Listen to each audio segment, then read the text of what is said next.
जो मेरी माँ थी वो एक मुस्लिम मिशनरी की बेटी थी। लोग उनको दाई बुलाते थे, आज भी बुलाते हैं। दाई वो होती है जो इस्लाम दूसरों के साथ बांटने में ज़िंदगी लगाती है। मेरे जो दादाजी थे उन्होंने अपनी ज़िंदगी इंडोनेशिया के जंगल में लोगों को इस्लाम बांटने में लगा दी ताकि लोग मोहम्मद, इस्लाम, कुरान और अल्लाह खुदा को कबूल करें। तो मेरी माँ भी एक डिवोट मुस्लिम मिशनरी की बेटी होने की वजह से तो वो भी जब यूनाइटेड स्टेट्स में आई तो उन्होंने भी कोशिश की एक ऐसा परिवार बनाने की जो बहुत धार्मिक हो।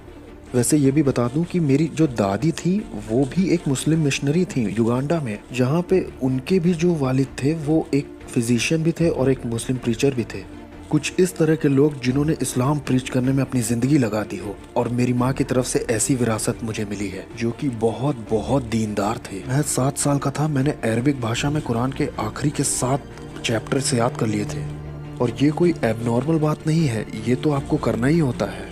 जब आप अपनी रोज़ की दुआएं करते हैं, जो कि ईमानदार मुस्लिम्स करते ही हैं, तो आपको कुरान के कुछ हिस्से दोहराने ही होते हैं।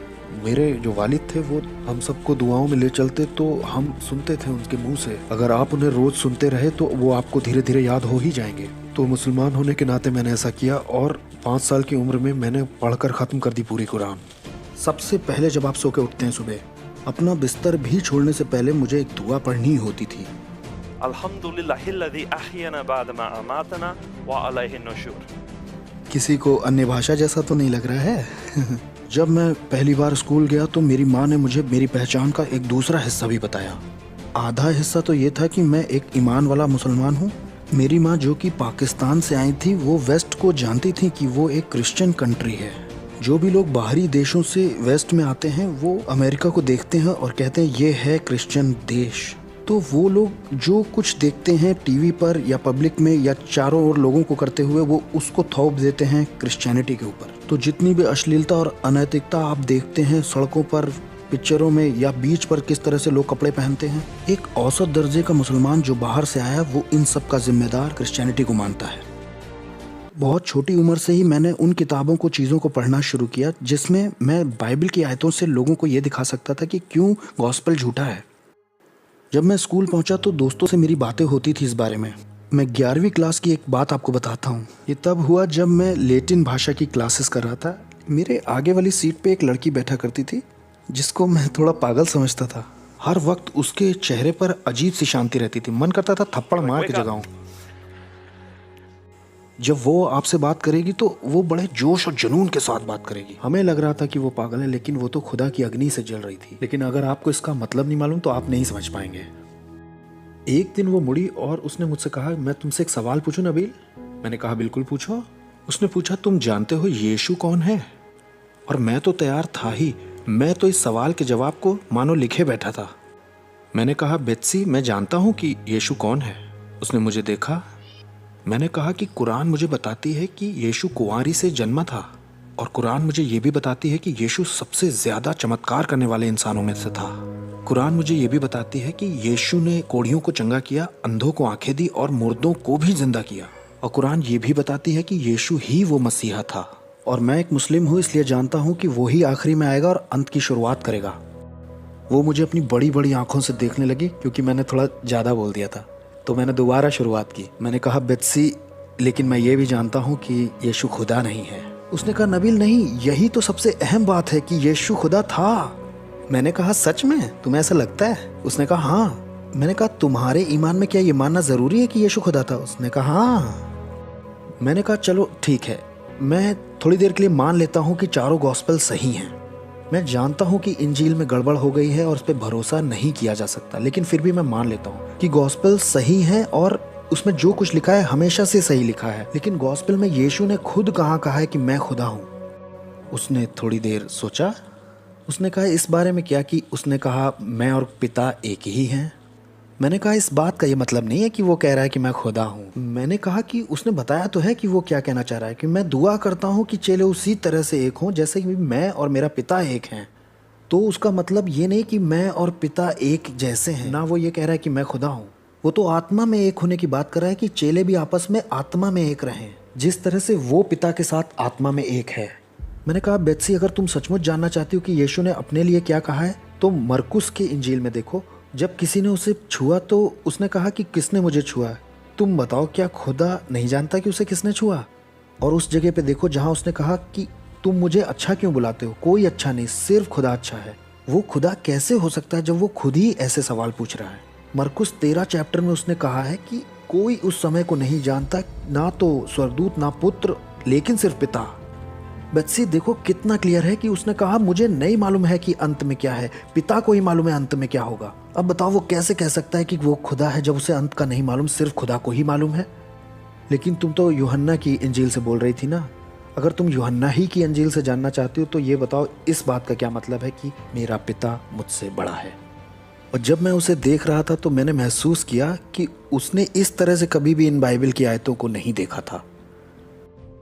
तो मैंने कहा बेत्सी, अगर तुम सचमुच जानना चाहती हो कि यीशु कौन है तो मुझसे इस्लाम के बारे में पूछो और मैं तुम्हें बताऊंगा कि असली यीशु कौन है। अगर आप अपने आप को मसीही कहते हैं और आप मुझसे नहीं पूछते कि यीशु कौन है, तो या तो आपको खुद ही विश्वास नहीं है और या तो आपको फर्क नहीं पड़ता कि मैं नर्क में हूँ। तो मेरे दिल में उसके लिए इज्जत तो बहुत बढ़ गई थी। वैसे क्रिश्चियंस को उलझाना बहुत आसान है। कुछ लोगों ने उन बातों के बारे में कुछ सोचा ही नहीं है। अगर उन्हें कोई झटका देना है तो बस इतना कहो, ट्रिनिटी क्या होती जरा समझाओ। इस विषय पे लोगों ने सोचा ही नहीं है बिल्कुल। तुम ट्रिनिटी पे यकीन करते हो ना? हाँ, तो जरा बताओ ये होती क्या है। अब खुदा कोई शैम्पू की बोतलें तो है नहीं, तो ये 3 in 1 है क्या आप ये समझा पाएंगे? और तब लोग अलग अलग तरह की मिसालें देने लग जाते हैं। खुदा बर्फ़ भी है, पानी भी है और भाप भी है। मैंने कहा नहीं, ऐसा नहीं है। नहीं, खुदा भाप पानी बर्फ़ कुछ नहीं है। खुदा अंडे की तरह होता है। मैंने कहा बहुत ख़राब बता रहे हो तुम। इसका मतलब क्या है कि खुदा 3 में 1 है। और ज़्यादातर आखिर में यही सुनने को मिलेगा कि ये खुदा का बहुत बड़ा रहस्य है, इसको तुम्हें बस विश्वास से मानना है।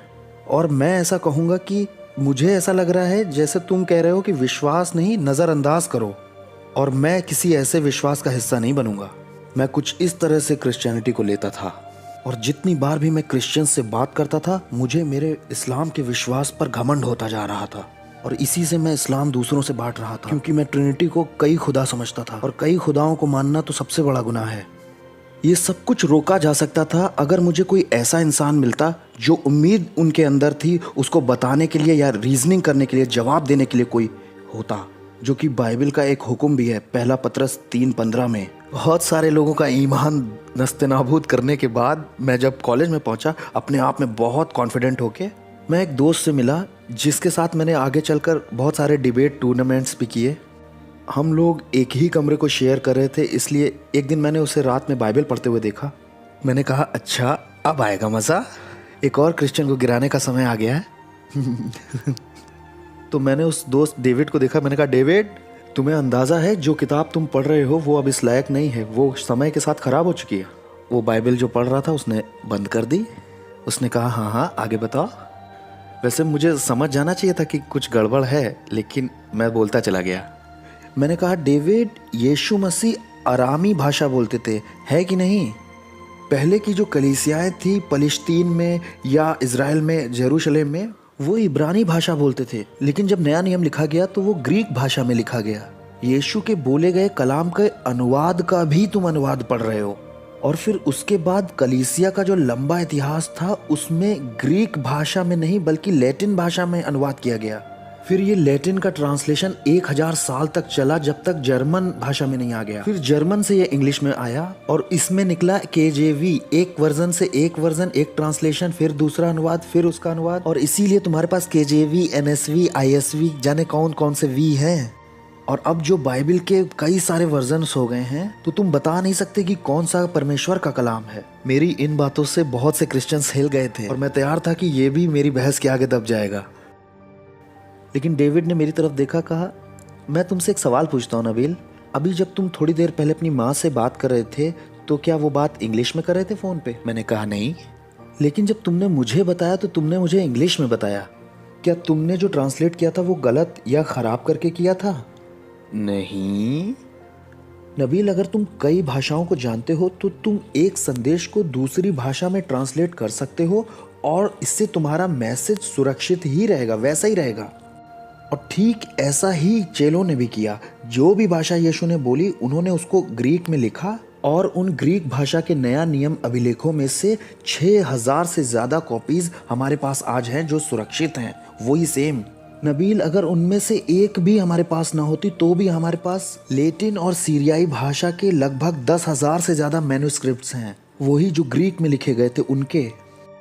उसने कहा अगर इनमें से एक भी ना होता तो भी हमारे पास 30,000 कोटेशंस हैं अर्ली चर्च फादर्स के, जिनसे नया नियम कई बार फिर से बनाया जा सकता है एकदम सही। नबील, हमें बिल्कुल सही मालूम है कि नया नियम का संदेश क्या था।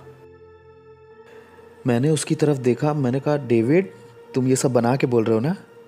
मैंने कहा मैंने दर्जनों क्रिश्चियन से बात की, किसी ने मुझे ये बातें नहीं बताई। उसने कहा तुम्हें लग रहा है कि मैं बना के बोल रहा हूँ? मैंने कहा हाँ, तुम बना के बोल रहे हो। चलो तुम असली बात निकाल के ले आओ, मैं तैयार हूँ। और फिर उसी समय से मैं और डेविड बहस करने लगे इन बातों के ऊपर, लेकिन हम सच की खोज करना चाह रहे थे और हमने आर्ग्यूमेंट्स करना शुरू कर दिया और हमने क्लासेस भी साथ में करना शुरू कर दिया ताकि हम पीछे बैठ के खूब आर्ग्यूमेंट्स कर सकें।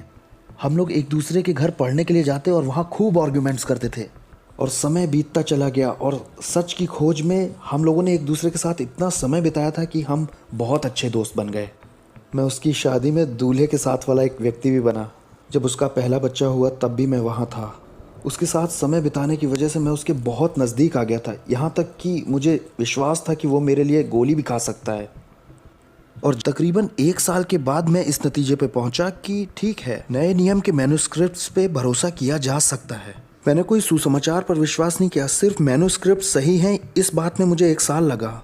जिस भी तरीके से वो नए नियम के अभिलेख लिखे गए और पुराने कलीसियाओं तक भेजे गए, ऐसा कोई इंसान नहीं जो उनको ऐसा कंट्रोल कर ले कि उन्हें एडिट भी कर दे और फिर आज उस चेंज को हम पकड़ भी ना पाएं।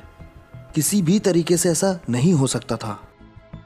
आप कहते हो कि यीशु खुदा था, एक मुसलमान की नज़र में आप एक सबसे बड़ा गुनाह कर देते हो जिसे ब्लेस्फेमी कहते हैं। कुरान साफ कहता है चैप्टर 4 171 और चैप्टर 5 72 में, अगर तुमने ये माना कि यीशु खुदा है तो तुम नर्क में ही जाओगे। और इस बात में किसी तरह का कोई शक नहीं एक मुसलमान के नज़रिए से। चैप्टर 5 116 आयत में दिखाया गया है कि यीशु अल्लाह से बात कर रहे हैं। हाँ, अल्लाह ने यीशु से कहा तुमने बोला कि मेरी इबादत करो। उसने कहा किसी सूरत में नहीं। क्या मेरे पास इतने अधिकार हैं कि मैं ऐसी बात कहूँ? तो ये सोच कि यीशु खुदा है इस्लाम का सबसे बड़ा गुनाह है। तो वो अपने खुदा का बचाव करते हैं जब वो कहते हैं कि यीशु खुदा किसी तरह से नहीं। जब मैंने ये जान लिया कि नया नियम भरोसेमंद है तो मेरे लिए अगला सवाल था, हाँ ठीक है, लेकिन यीशु ने उसमें कभी दावा नहीं किया कि मैं खुदा हूँ। लेकिन अब मैं और ज़्यादा गहराई से पढ़ाई करने लग गया था और चीज़ों को समझने लग गया था। और डेविड ने मुझे जॉन की पत्री दी, कहा ये लो इसे पढ़ो। और जब मैं यूहन्ना की अंजील पढ़ रहा था तो मैंने पहले पन्ने की पहली आयत यीशु खुदा है पढ़ा। मुझे ज़्यादा पढ़ना भी नहीं पड़ा। इब्तदा में कलाम था, कलाम खुदा के साथ था और कलाम ही खुदा था। और कलाम था क्या? 14वीं आयत, कलाम गोश्त बना और हमारे साथ रहा और हमने उसका जलाल देखा। मैं इन सब तरह की आयतों को देख रहा था और इनसे बचने की भी कोशिश कर रहा था क्योंकि बचपन से ही मुझे बताया गया था कि यीशु खुदा नहीं हो सकता। और अब तो मैं मान रहा था कि नया नियम सही है, तो ऐसा कैसे कह सकता है ये। और मैंने इसे ऐसे डिफेंड किया कि यीशु नहीं कह रहे कि मैं खुदा हूँ, ये तो लेखक जॉन कह रहा है। फिर मेरा ये रिस्पॉन्स था कि छोड़ो यूहन्ना की अंजील को, क्योंकि ये तो बहुत बाद में लिखा गया, इस पर भरोसा नहीं किया जा सकता। मैं पहली अंजील में देखूंगा जो सबसे पहले लिखी गई। उसमें क्या यीशु ने यह दावा किया कि मैं खुदा हूँ? सारी बातें समझाने का समय तो अभी नहीं है मेरे पास, लेकिन मैं आपको ये बताता हूँ कि मरकुस की अंजील जो पहला गॉस्पेल लिखा गया था उसमें एक कॉम्बिनेशन है 1462 में। और सिर्फ इसी एक आयत में ही यीशु ने पुराने नियम के 2 नहीं 3 रेफरेंसेस दिए हैं जहाँ उसने कहा मैं मूसा का खुदा हूँ, दानियल का खुदा हूँ और दाऊद का खुदा हूँ। और ये उसने इतना साफ तौर पे कहा कि हाई प्रीस्ट जो था उसने अपने कपड़े तक फाड़ दिए और कहा तुमने ये ईश निंदा सुनी, अब हमें क्या करना चाहिए। और यही तो वो कारण था कि उन्होंने फैसला किया कि उसे क्रूस पे चढ़ाना चाहिए। और वो ऐसा कर भी सकते थे, लेकिन तब जब वो खुदा नहीं होता तब। तो यीशु ने ये दावा किया था कि मैं खुदा हूँ। अब सोचिए कि मेरे दिमाग में क्या चल रहा होगा। मैं एज अ मुस्लिम इस कंक्लूजन पे पहुंच गया कि नया नियम सही है और इस न्यू टेस्टमेंट में यीशु दावा भी कर रहा है कि मैं खुदा हूँ। और ये बात ये बताती है कि आज तक मैंने जो कुछ भी इस्लाम के बारे में सीखा वो सब झूठ था। हमें तो यीशु का आदर करना चाहिए और यहाँ मेरे पास प्रमाण है कि वो खुदा है। मैं क्या करूँ? एक तरफ इस उथल पुथल से मैं परेशान होता जा रहा था और दूसरी तरफ मैं डेविड से आर्ग्यूमेंट्स करता ही जा रहा था। और मैं ये भी महसूस कर पा रहा था कि इस खोज से मेरे जिंदगी का हर पहलू बदल जाएगा। तो इस बीच में मैंने दुआ करना बहुत ज़्यादा शुरू कर दिया। और इसी बीच में मैं डेविड के पास जाता हूँ और कहता हूँ कि डेविड मुझे कोई सॉलिड केस चाहिए, एक ठोस सबूत चाहिए इस बात का, जो कि एकदम सही रीजनिंग हो कि क्रिश्चियनिटी सच्ची है। क्रिश्चियंस तो बहुत सारी बातें मानते हैं, बहुत सारे डिनोमिनेशंस भी हैं, कोई ये मानता है कोई वो मानता है, लेकिन वो कौन सी बात है जो क्रिश्चियनिटी के अंदर सच है ये बताती है। और वो बात मुझे मिली रोमियो की पत्री चैप्टर 10 9वीं आयत में। पौलुस ने कहा, यदि तू अपने मुंह से यीशु को प्रभु जानकर अंगीकार करे और अपने मन से विश्वास करे कि परमेश्वर ने उसे मुर्दों में से जिलाया तो तू निश्चय उद्धार पाएगा। यहाँ पर क्विज भी खेल सकते हैं हम लोग। मुंह से अंगीकार कर कि यीशु प्रभु है और खुदा ने उसे मरे हुओं में से तो तू उद्धार पाएगा। पहला उसका खुदा होना जरूरी है, दूसरा उसका क्रूस पर मरना जरूरी है, तीसरा उसका जिंदा होना जरूरी है, जिससे क्रिश्चियनिटी सच्ची हो जाएगी। वैसे ये बड़ा रोचक केस था। जब मैं इन सब बातों से जूझ रहा था उस वक्त मैं एक मेडिकल स्टूडेंट था जो कि 4थे साल में था। मेरा बहुत सारा समय वहाँ जाता था साइकाइट्रिक वार्ड में, मतलब मैं वहाँ काम करता था। जब मैं वहाँ पर काम कर रहा था तो वहाँ बहुत से लोग मेरे पास आते थे जो कहते थे कि भ्रम और सनक में कि नबील मैं खुदा हूँ, और मेरा उनको ये रिस्पॉन्स होता था, आओ तुम्हारे लिए हमारे पास अलग कमरा है, अंदर आओ जरा। तुम खुद को खुदा कहो, इसका मतलब तुम्हें इलाज की ज़रूरत है। और यही पहली सेंचुरी में भी था। किसी ने अगर खुदाई का दावा किया तो इसका मतलब वो पागल है।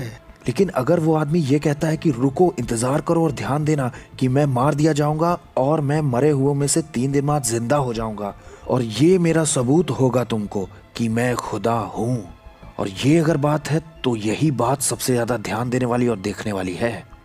दोबारा जिंदा होना ये साबित करता है कि यीशु खुदा था। कोई भी दावा कर सकता है कि मैं खुदा हूँ, लेकिन जो मर के जिंदा होकर के दिखा रहा है तो ऐसे व्यक्ति पर तो जरूर विश्वास करना चाहिए। तो मैं उस केस को देख रहा था जिसमें यीशु ने खुदाई का दावा किया और क्रिश्चियनिटी खड़ी हो गई। वैसे डेविड और मेरी दोस्ती को 3 साल लगे थे इस मोड़ तक आने के लिए। ये कोई एक रात में होने वाले सवाल जवाब नहीं थे। जब डेविड और मैं बड़ी मर्दानी जगह से लौट रहे थे, लौटते वक्त डेविड ने मुझसे पूछा, नबील तुम इसे बहुत लंबे समय से देख रहे हो, किस जगह पर तुम्हें लगता है क्रिश्चियनिटी का ये केस झूठा है? 0 से 100 तक बताओ। 0 बिल्कुल झूठ और 100 बिल्कुल सच। तब बताओ क्रिश्चियनिटी का ये केस कहाँ है तुम्हारी नज़र में? मैंने कहा, सारे क्राइटेरियाज को सोचने के बाद 99% यीशु क्रूस पर मारे गए थे। 90% श्योर हूँ कि उसने खुदाई का दावा किया। 90% कि वो मुर्दों में से जिया। डेविड 80 से 85%। और फिर जो स्मूदी उसने पी थी वो मुंह से बाहर निकलने वाली थी और बिल्कुल अच्छा नहीं था क्योंकि गाड़ी तो मेरी थी। उसने कहा, नबील तो तुम गॉस्पेल को मान क्यों नहीं लेते फिर? मैंने कहा, डेविड क्योंकि मैं 100% श्योर हूँ इस्लाम में। चाहे क्रिश्चियनिटी का केस 80 to 85% सही लग रहा हो, लेकिन इस्लाम का केस अभी भी बहुत मजबूत है। उसने मेरी तरफ देखा, कहा, नबील अभी तक तुमने इस्लाम के केस को क्रिटिकली नहीं देखा है। मैंने कहा, मुझे मालूम है। मैंने कहा, मैं पक्की तौर से जानता हूँ। मैं बचपन से इस्लाम के एविडेंस को सुनता आया हूँ, कुरान के एविडेंस को जानता हूँ। मैं पक्की तौर से कहता हूँ इस्लाम सच्चा है। उसने कहा, आओ इसका भी टेस्ट करते हैं, लेकिन सबसे क्रिटिकल चीज़ ये है, लेकिन इसका भी टेस्ट उसी डिग्री से किया जाएगा जैसे तुमने क्रिश्चियनिटी जांची। शर्त यह है कि तुम्हें ईमान के बिना इसे जांचना होगा और हिस्टोरिकल तौर पर जांचना होगा, और तब मुझे बताओ कि क्या नतीजा। और मैं तो बड़ा कॉन्फिडेंट था। मैंने कहा, ठीक है, नो प्रॉब्लम। और मैंने वो उसी लेवल से अविश्वास के साथ उसे जांचा। मैं थोड़े कम शब्दों में बता रहा हूँ, लेकिन मुझे ये पता चला, मिसाल के तौर पर यूहन्ना का जो गॉस्पेल है उसके बारे में मैं बहुत ज़्यादा स्केप्टिकल हो रहा था, क्योंकि यहाँ पे मैं गलती ढूंढने वाले स्कॉलर्स के नज़रिए से बता रहा हूँ, क्रिश्चियंस के तरीके से नहीं। ये बताते हैं 60 से 70 साल बाद यूहन्ना का गॉस्पेल लिखा गया यीशु की मृत्यु के। इसीलिए मैं भी क्रिटिकल हो रहा था यूहन्ना के गॉस्पेल के लिए। पहली बार जो मोहम्मद की ज़िंदगी के बारे में किसी ने लिखा है वो लिखा है 150 साल बाद मोहम्मद की मौत के। और जिस इंसान ने वो लिखा था वो किताब तो खो चुकी है। हमारे पास एक इंसान है जिसने उस किताब के कुछ हिस्से को बचा लिया था। उस इंसान ने ऐसा कहा है कि मैंने इस किताब का थोड़ा सा ही हिस्सा बचाया क्योंकि आगे का जो हिस्सा था वो सच नहीं लग रहा था। तो पहला जो एविडेंस था मोहम्मद के लाइफ का वो बहुत बहुत बाद में आता है यीशु का जो एविडेंस उसकी लाइफ के बारे में दिया है उससे। और जो इंसान उसे बचाता है वो क्लेम करता है कि ये अनरिलायबल लग रहा है। और मैंने शुरू कर दिया अगल बगल रख के कंपैरिजन करना। कुरान का क्या इतिहास है बाइबल के कंपैरिजन में, मोहम्मद की जिंदगी कैसी दिखाई दे रही है। मुझे तो बचपन से आज तक यही बताया गया कि मोहम्मद आज तक का सबसे ज्यादा अमेजिंग आदमी था। मुझे बताया गया कि वो सबसे अच्छा राजनेता था। मोहम्मद राजदूत भी था, बहुत अच्छा नीतियां बनाने वाला, एक बहुत अच्छा सेनापति भी था, एक बहुत अच्छा शौहर, औरतों के हक की लड़ाई लड़ने वाला और गरीबों का बचाने वाला। कुछ इस तरह का मोहम्मद मुसलमान देखते हैं और जब इज्जत करते हैं तो ऐसे मोहम्मद की इज्जत करते हैं, इतना बड़ा अजीम तरीन और ग्रेट आदमी मान के।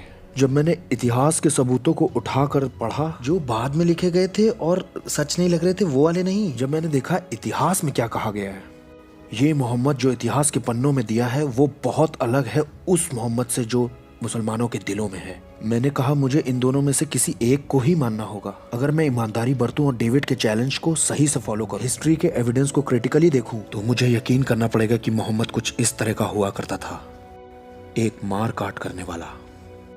तो मैंने कहा कि ठीक है, मैं मोहम्मद पर भरोसा तो नहीं कर सकता, शायद मुझे कुरान के इंस्पिरेशन पर तकिया करना चाहिए। कि जब मैं बारीकी से जांच पड़ताल कर रहा था, वैसी ही सेम क्रिटिकल नज़र जो मैंने क्रिश्चियनिटी के लिए रखी थी, तो इधर ये गिरना शुरू हो गया। अगर आप इस्तेमाल करते हैं ये सेम क्राइटेरिया किसी और दूसरे मजहब पर, इसी गलती निकालने वाले नज़रिए के सेम लेवल से, दुनिया के किसी भी दूसरे मजहब से क्रिश्चियनिटी बहुत ऊपर आती है हर बार। तो मैं ये बात कर रहा हूँ कि ये बहुत बहुत ऊपर आती है।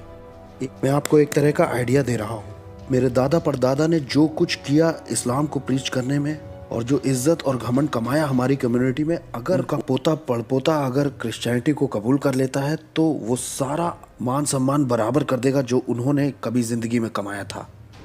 और सिर्फ मैं ही नहीं जो नीची नज़र से देखा जाऊंगा, मेरा ख़ानदान भी शर्म से देखा जाएगा।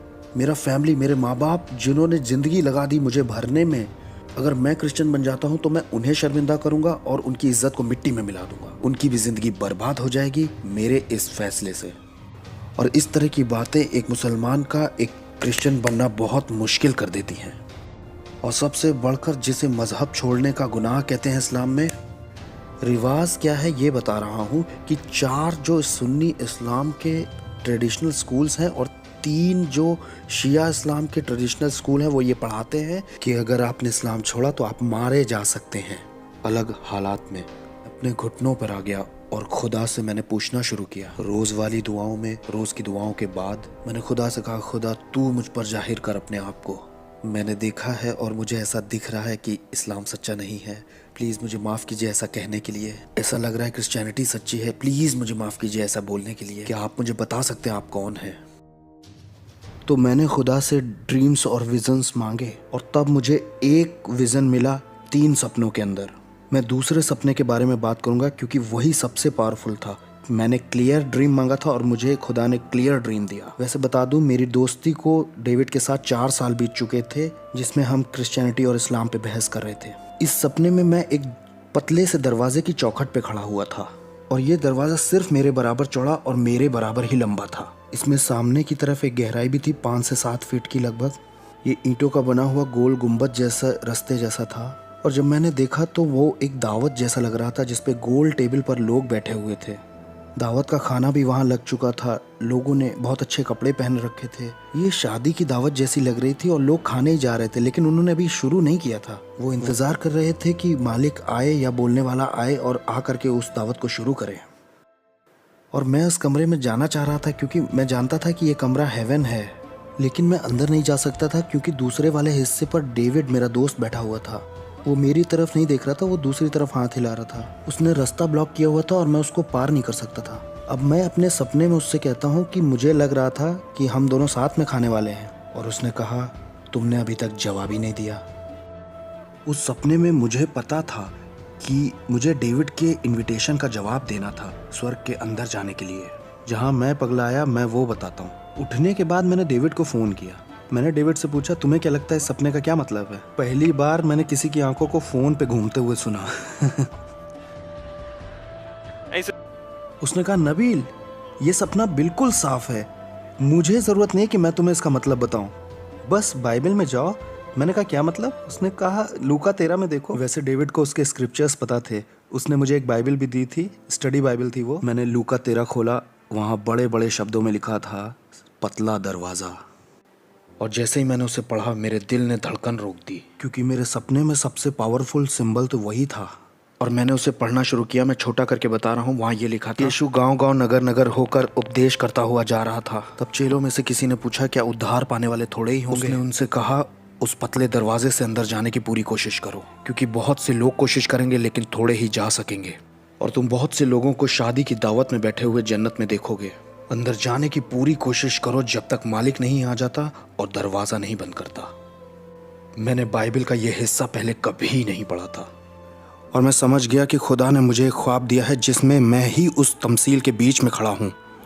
की तरफ देखा, कहा, खुदा अगर मैंने ये किया तो मुझे अपना परिवार छोड़ना पड़ेगा। मत्ती 10 की अगली आयत क्या कहती है, क्या आप जानते हैं? वो जो अपने माँ बाप को मुझसे ज़्यादा मोहब्बत करता है वो मेरे लायक नहीं है। जब मैंने ये पढ़ा तो मैंने कहा, खुदा ये सिर्फ मेरे परिवार की ही बात नहीं है, ये मेरी पूरी ज़िंदगी की बात है। अगली आयत में लिखा था, वो जो अपना क्रूस उठाकर मेरे पीछे रोज़ न चले वो मेरे लायक नहीं है। जी हाँ, खुदा को मालूम है कि आपको क्या कीमत चुकानी पड़ेगी। मुसलमानों को क्या कीमत चुकानी, अगर आप सुन रहे तो आपको क्या कीमत चुकानी है। ये कोई नई कीमत नहीं है, शुरुआत में चेलों ने यह कीमत चुकाई थी। इस कीमत को चुकाने के लिए हम सबको तैयार रहना चाहिए, यीशु के पीछे चलने के लिए। और मैं अपने घुटनों पे आया और पता नहीं क्या दुआ की किसी ने मुझे पापियों वाली दुआ नहीं सिखाई थी, मेरी दुआ मुसलमानों जैसी ही थी। लेकिन मैंने कहा था, मालिक मैं ईमान करता हूँ कि तू यीशु है और मैं तुझे सबमिट करता हूँ और मैं आपको शुक्रिया कहता हूँ कि आपने मेरे पाप ले लिए क्रूस पर और मुर्दों से जिंदा हुए। मैं जिंदगी भर आपके पीछे चलना चाहता हूँ। जब मैंने देखा अपने वालिद को रोते हुए पहली बार जिंदगी में, मेरे वालिद ने 24 साल यूएस नेवी में काम किया है। मजबूती की असली मिसाल मेरे लिए मेरे वालिद हैं, मेरे सुपरमैन। वो बोले और उन्होंने इतना ही कहा, नबील आज मुझे ऐसा महसूस हो रहा है जैसे किसी ने मेरी रीढ़ की हड्डी बाहर निकाल दी हो। और मेरी माँ ने एक शब्द भी नहीं कहा। ये ऐसा है जैसे उस दिन तक उनकी आंखों में एक रोशनी दिखाई देती थी, लेकिन अब मैंने उसे बुझा दिया है। वो पहले जैसे सेंस में अभी नहीं है। और उन लोगों से इस बातचीत के बाद मैंने खुदा से कहा घुटनों पे आकर कि खुदा तूने मुझे मार क्यों नहीं दिया, क्यों नहीं मार दिया खुदा? क्योंकि इससे पहले कि उन्हें पता चलता तू मुझे मार देता तो मैं बिलीवर हूँ, मैं जन्नत जाता तो आप भी खुश होते, मैं भी खुश होता, वो लोग भी खुश होते, हम सब खुश होते। बस अगर तू मुझे मार देता तो इससे पहले कि उन्हें पता चलता तूने मार क्यों नहीं दिया। और आपको तो पता ही है कैसा होता है, रोने के टाइम सब लोग बार बार वही बातें बोलते हैं, क्यों नहीं मार दिया, क्यों नहीं मार दिया। और मुंह से थूक बह रहा है, आंसू बह रहे हैं, नाक बह रही है और मैं बोल रहा हूँ कि क्यों नहीं मार दिया। और फिर जब मैं बार बार बोल रहा था क्यों नहीं मार दिया, क्यों नहीं मार दिया, मैंने ये शब्द सुने, क्योंकि ये सब तुम्हारे बारे में नहीं है। बस उसी समय से मेरी जिंदगी और मेरी थियोलॉजी और मेरा सब कुछ बिल्कुल सही हो गया। फिर मैं वहां से खड़ा हुआ, मैं बाहर निकला। वैसे इसमें पूरी रात निकल गई थी रोते रोते, तो ये अगली सुबह हुआ था। और जब मैं बाहर निकला, मैं जानता हूँ कि ये थोड़ा अजीब सा लगेगा सुनने में, सब कुछ बिल्कुल बदला बदला सा लग रहा था, सब कुछ अलग था। अपार्टमेंट वही था, पेड़ भी वही थे, सड़कें भी वही थी, लेकिन एक चीज जो सबसे अलग थी, जब मैंने किसी इंसान को सड़क पर से गुजरते देखा, मैंने ये लाखों बार देखा है, लेकिन पहली बार मैंने ये महसूस किया कि ये कोई आम आदमी नहीं जा रहा, ये वो है जिसके लिए खुदा जान देना चाहता है। मुसलमान होने पर मैंने यही ईमान किया था कि खुदा अपने तख्त पर बैठा है, वो कभी इस दुनिया में नहीं आएगा, वो बस ऊपर से हम पे हुकूमत करता है और उसने हमें कुछ काम दिए हैं करने के लिए यहाँ, आखिरत में वो हमारा फैसला करेगा। और अब ये कहानी कहती है कि खुदा इस जमीन पर आना चाहता है, इस गंदी दुनिया में आना चाहता है, जो बढ़ई बनकर आना चाहता है, नीली आंखों वाला, जो लोगों के साथ रहना चाहता है और लोग उसे धोखा भी दे देंगे, और वो क्रूस पर जाएगा और दुख उठाएगा और मरेगा उन पापियों के लिए। हमारा खुदा जिसने इस कायनात को बनाया है, जिसने तारों को सोचा और वो यूं बन गए, और वो खुदा मरना चाह रहा है। और उसने ये बताया है कि वो हमसे इतनी मोहब्बत करता है कि मर सकता है, और इस बात को उसने ऐसे कहा है, जैसी मोहब्बत मैंने तुमसे की है वैसी ही तुम एक दूसरे से करना। और अगर मैं किसी को सड़क पर देखूं और मैं उसे उस दिन यूं ही जाने दूं और इस इंसान को इतनी मोहब्बत ना करूं कि मैं उसके लिए जान दे सकूं, तो कहाँ मैं यीशु के पीछे चल रहा हूं। यीशु के पीछे चलने का क्या मतलब है कि वो तो उस इंसान के लिए मरना चाहता है लेकिन मैं नहीं, तो कहाँ मैं यीशु का शागिर्द हूँ। और उस वक्त मैंने महसूस किया कि आखिर गॉस्पेल है क्या। गॉस्पेल सिर्फ यही नहीं है कि आपने उसे सुना और विश्वास किया, अगर इससे आपकी जिंदगी नहीं बदली है तो अभी तक आपको वो मिला ही नहीं। और उस वक्त मैंने ये महसूस किया कि ये खुदा हर चीज के लायक है।